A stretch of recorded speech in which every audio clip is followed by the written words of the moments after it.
ॐ श्रीं ह्रीं क्लीं ग्लौं गं गणपतये नमः वरवरद सर्वजनं मे वशमानय स्वाहा ॐ ऐं ह्रीं श्रीं श्रीमात्रे नमः शिवशक्त्यैकरूपिण्ये ॐ नमः शिवाय ॐ ॐ ॐ श्रीगुरुभ्यो नमः मुगिलचल्लवेणुगोपालदत्तात्रेय स्वामिने नमः ॐ श्रीराघवेन्द्रस्वामिने नमः पूज्याय राघवेन्द्राय सत्यधर्मरताय च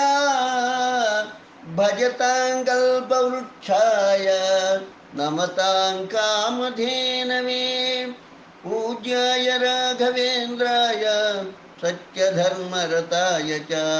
भजतां कल्पवृक्षाय नमतां कामधेनवे पूज्याय राघवेन्द्राय सत्यधर्मरताय च भजतां कल्पवृक्षाय नमतां कामधेनवे राघवेन्द्र अष्टकम् ॐ श्रीराघवेन्द्राय नमः जयतुङ्गातटवसते वरमन्त्रालयमूर्ते कुरु करुणं मयि भीते परिमलततकीर्ते जयतुङ्गातटवसते वरमन्त्रालयमूर्ते कुरु करुणां मयि भीते परिमलततकीर्ते तव पादार्चनशक्ते तव नामामृतमत्ते दिश देव्यां दृश्यमूर्ते तव सन्ततभक्ते कृतगीतासु विवृत्ते कविजनसंस्तुतवृत्ते कुरु वसतिं मम चित्ते परिवृतभक्तार्ते योगीन्द्रार्चितपादे योगिजनार्चितमोदे तिम्मण्णन्नयचन्द्रे रमतां मम हृदयं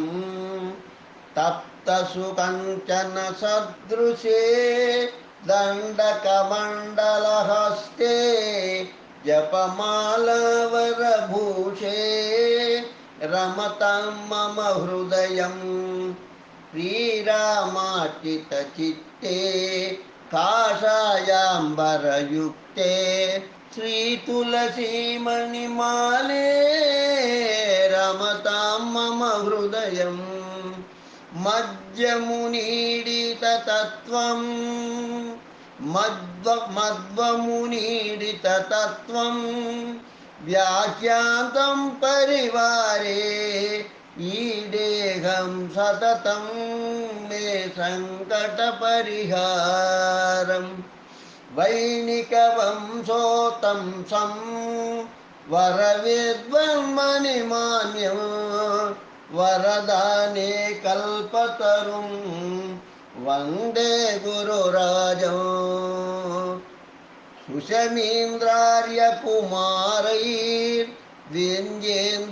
सुषमीन्द्रार्यकुमारैर्विन्द्येन्द्रैर्गुरुभक्त्या रचिता श्रीगुरुगाथा सज्जनमोदकरे इति सुविद्येन्द्रतीर्थविरचित श्रीराघवेन्द्राष्टकं सम्पूर्णम् ॐ श्रीराघवेन्द्राय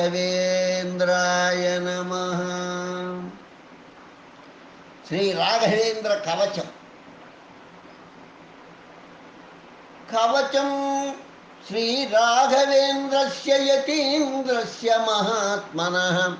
वक्ष्यामि गुरुवर्यस्य वञ्चितार्थप्रदायकम् ऋषिरस्य पणाचार्यः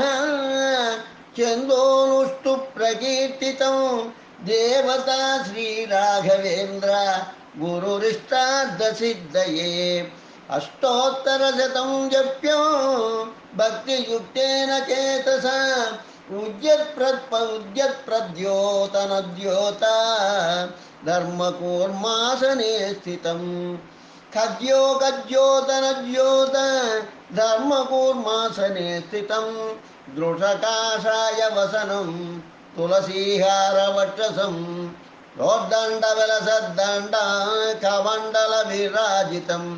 अभयज्ञानमुद्राक्षमालालोलकराम्बुजं योगीन्द्रवन्द्यपादाब्जं राघवेन्द्रगुरुं भजे गिरो रक्षतु मे नित्यं राघवेन्द्रोऽखिलेष्टदः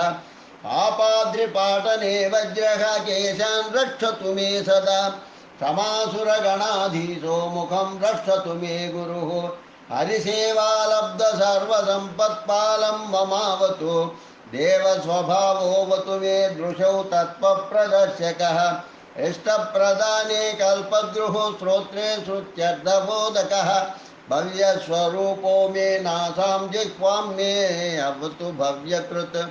हास्यं रक्षतु मे दुःखतोलसङ्घाग्निचर्यकः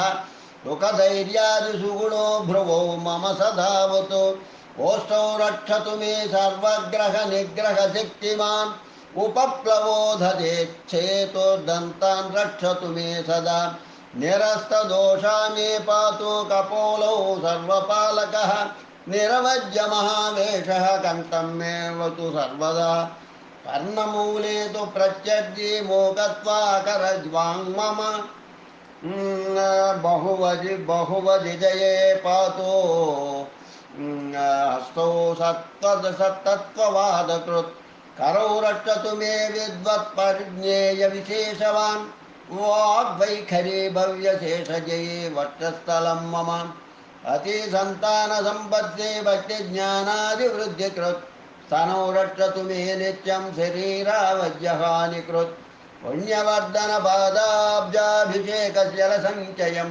नाभिं रक्षतु मे पार्श्वोऽर्जुनदीतुल्यसद्गुणः पृष्ठं रक्षतु मे नित्यं तापत्रयविनाशकृत् कटिं मे रक्षतु सदा वन्द्या सत्पुत्रदायकः जगनं मे वतु सदा व्यङ्ग्यस्वङ्गसमद्धि समृद्धिकृत् गुह्यं रक्षतु मे पापग्रहारिष्टविनाशकृत् भक्तागविध्वंसकर निजमूर्तिप्रदर्शकः मूर्तिमान् पातु मे रोमं राघवेन्द्रो जगद्गुरुः सर्वतन्त्रस्वतन्त्रोऽसौ जानुनी मे सदावतु व्यङ्ग्य रक्षतु मे नित्यं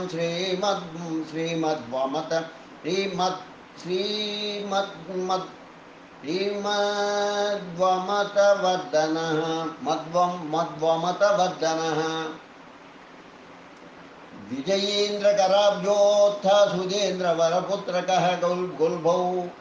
श्रीराघवेन्द्रो मे यतिराट् सर्वदावतु पादौ रक्षतु मे सर्वभयहारी कृपानिधिः ज्ञानभक्तिसुपुत्रायुर्यशः श्रीपुण्यवर्धनः करपादाङ्गुली सर्वा ममावतु जगद्गुरु प्रतिवाजियस्वान्ताभेदचिह्नादरो गुरुः नकानवतु मे सर्वान् सर्वशास्त्रविशारदः अपरोक्षीकृतश्रीशः प्राच्यां दिशि सदावतु प्रदक्षिणे चावतु मां समुपेक्षितभावजः अपेक्षितप्रदाता च प्रतीच्यामवतु प्रभुः दयादाक्षिण्यवैराग्यवाक्पाटवमुखाङ्कितः तदोदीच्यामवतु मां शापानुग्रहशक्तिमान् निखिलेन्द्रियदोषग्नो महानुग्रहकृद्गुरुः अदच्छोर्ध्वं चावतु मामष्टाक्षरमनूदितम् आत्मात्तीयाधराशिघ्नो मां रक्षतु विदिक्षु च चतुर्णां च पुमर्दानां दाता प्रातः सदावतु सङ्ग्रामेवतु मां नित्यं तत्त्ववेत्सर्वसौख्यकृत् मज्जाग्ने गम्यमहिमा मां रक्षतु महायश मृतपोतप्राणदाता कायाग्ने मां सदावतु वेदिष्ठपुरुषो जीवी निशीधे पातु मां गुरु वग्निस्तमालिकोद्धर्ता वग्नितापात् सदावतु समग्रटीका व्याख्याता गुरुर्मे विषयेवतु कान्तारेवतु मां नित्यं भाष्यसङ्ग्रहकृद्गुरुः सुधा परिमलोद्दत्ता स्वच्छन्दस्तु सदावतो राजचोरविषव्याधि यादो व्यव्याधिजादो वन्यमृगादिभिः अपस्मारापहर्ता नः शास्त्रवित् सर्वदावतो गतौ सर्वत्र मां पातोपनिषदुर्दर्दकार्धकृद्गुरुः चाग्वश्यानकृदाचार्यः ऋतौ रक्षतु मां सदा मन्त्रालयनिवासी मां जाग्रत्काले सदावतु न्यायमुक्तावलीकर्ता स्वप्ने रक्षतु मां सदा मां पातु चन्द्रिका व्याख्याकर्ता सुप्तौ हि तत्त्वकृत् स्वतन्त्रदीपिका कर्ता मुक्तौ रक्षतु मां गुरुः गीतार्थसङ्ग्रहकरः सदा रक्षतु मां गुरुः श्रीमद्वमत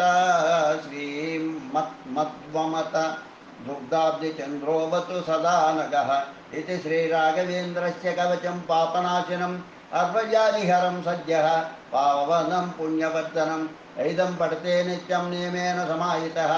अदृष्टे पूर्णदृष्टे मूकोऽपि वाक्पतिः पूर्णायु पूर्णसम्पत्ति भक्तिज्ञानाभिवृद्धिकृत् हेत्वा वारि नरो येन कवचेनाभिमन्त्रितं जहाति कुक्षिकां रोगान् गुरोवर्यप्रसादतः प्रदक्षिणनमस्कारान् गुरोर्वृन्दावनस्य यः करोति परया भक्त्या सदेतत्कवचं पठन् पङ्गुः पूनिश्च पापो पौगण्डः पूर्णांगो जायते ध्रुवं शेषाश्च कुष्ठपूर्वाश्च नश्यन्त्यामयराशयः नास्ताक्षरेण मन्त्रेण स्तोत्रेण कवचेन च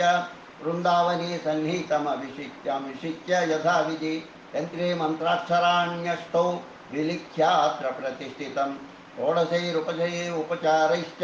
सम्पूज्य त्रिजगद्गुरुम् अष्टोत्तरशताख्याभिर्अर्चयेत् कुसुमादिभिः फलैश्च विविधैरेव गुरोरर्चां प्रकुर्वतः नामश्रवणमात्रेण गुरुवर्यप्रसादतः भूतप्रेतपिशाचाद्याः विद्रवन्ति दिशो दश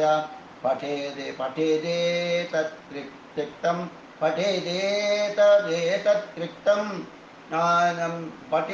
पठेदेतत्रिकं नित्यं गुरोर्वृन्दावनान्तिके दीपं संयोज्य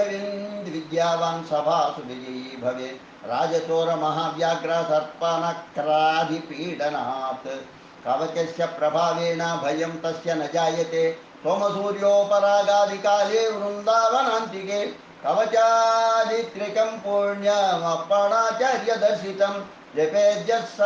पुत्रान् भार्याञ्च सुमनोहरान् ज्ञानं भक्तिं च वैराग्यं भुक्तिं मुक्तिं च जगतिं सम्प्राप्य मोदते नित्यं गुरुवर्यप्रसादतः